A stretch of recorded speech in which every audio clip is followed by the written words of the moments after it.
I often ask this question in real estate. Which one carries the most value? The piece of land or the structure on the land? My name still remains Okpe Oluwa Oni, your real estate cash flow king, and I will be talking to us about where the value lies when it comes to real estate. Where the value lies, and I'm going to open us up in this very short video on where the value lies and what makes what valuable in real estate. Join me on this journey. Okay, so when it comes to real estate, the value is in the land. Yes, I know most of the time when I'm taking my class or my lecture, I often ask that question and people say, no, the land, the house is what more valuable. Do you know how much they're selling a bag of cement and all of that? But no, you can always replace the house, but you cannot replace the land. So land is what carries the value. That's what makes it valuable. So when we are reclaiming, we don't reclaim a house, we reclaim the land. We fill piece of water, and what do we reclaim back? We reclaim the piece of land. So land is what carries the value. And you might be asking yourself, what makes this land to be very, very valuable? Of course, we all live on Earth, and the current population of the world now is about almost 8 billion, if not more than that, depending on when you are watching this video. And the same world population in 50, 60, 70 years ago is less than 5 billion. So we keep adding billions. Almost every 10 years, we keep adding like 1 billion to our population.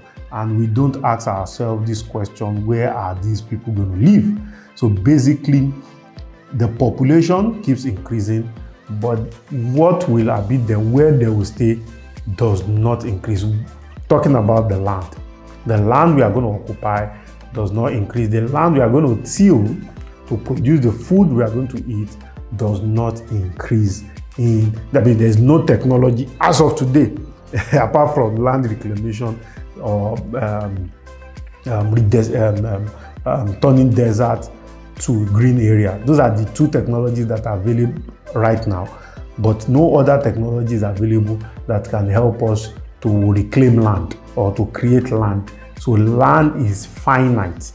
Land is finite. You can't just keep producing it. So the more we use the land, so there's need for us to have judicious use of the land that is available. I'm going to give us some few statistics. Do you know that the current surface of the earth right now, of course, we all know the earth is globe. So the current surface of the earth right now, 29% of it is land. Yes, 29% of it is land, and 71% of it is water. Okay, and the other thing is that maybe in the future, we're going to have technology that will make us to be able to live on water. But for now, the technology is not.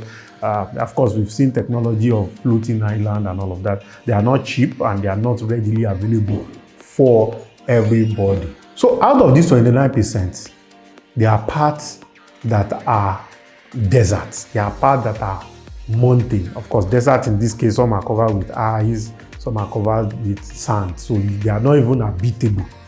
So out of this 29%, 43% is what is habitable. What, of course, invariably, if you do the math, what it means is that out of the whole earth, the habitable land that is available is actually about 13%. That's 12.47%, so 12.5% thereabout. That is the habitable land. And the fact that the place is habitable does not mean that the place is desirable for living.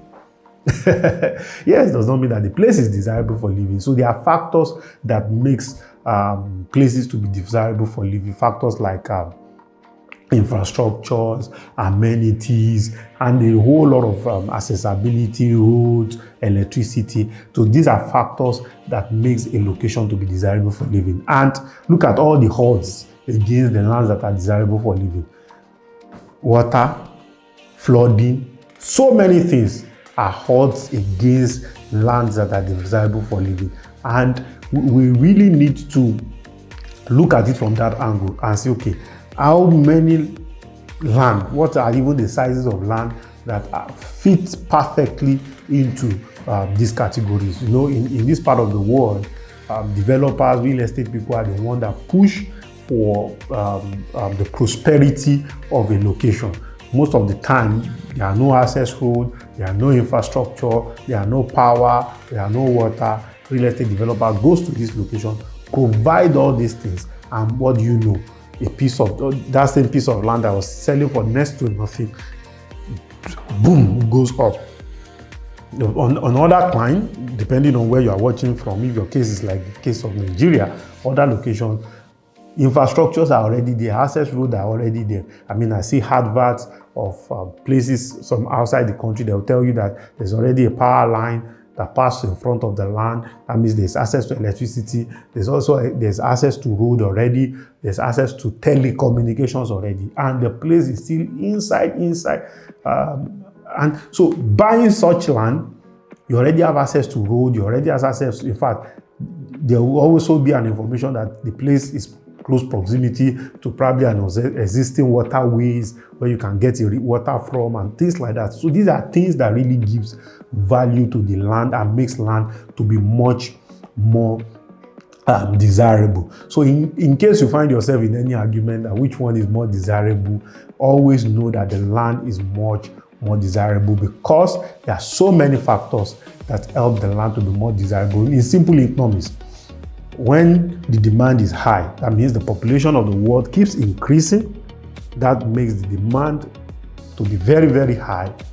Then the availability of that goods or service or that product, in this case land, is finite. That is not increasing. So that is, I mean, look at the issue in places like Lagos. We have a lot of urban regeneration that is going on.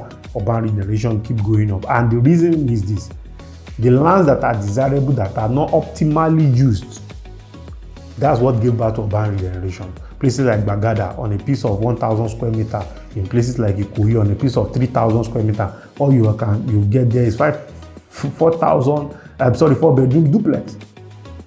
So you just, in this same piece of land, we can get 31 units, 40 units, 50 units of apartments. I just get one single bungalow on it. So there's always a repurpose of old land in Ikoyi, in VI, in the Butemeta, Yaba, Bagada, Shomolu, and all these locations, because some of these places have been existing for the last 20 years, 30 years, 40 years, 50 years, but the population now catch up to the extent that the land is not optimally used. So land is the most valuable piece. So in as much as land is the most valuable, there are factors too that also threaten where we live today. And in you taking a decision on what piece of land that you need to buy, you need to factor and you need to be aware of some of these factors. Things like natural disaster, earthquake-prone area, waterways, drainage ways, places that are lowland, places that are prone to flood, places that are natural disaster prone area. You need to run away from them. They are it's very important that you run away from this location so that you will not be victims. I mean, there are other locations you can, but if in case you are not going to, for one reason or the other, you cannot do without staying in such location, then you now need to look, okay, how do I ensure myself? What are the factors I need to put in place to protect myself and protect my valuables? Okay, so on this note, I hope I've been able to answer the question, which one is more valuable, land or house? So land indeed is the most valuable because it is finite in nature. Thank you very much.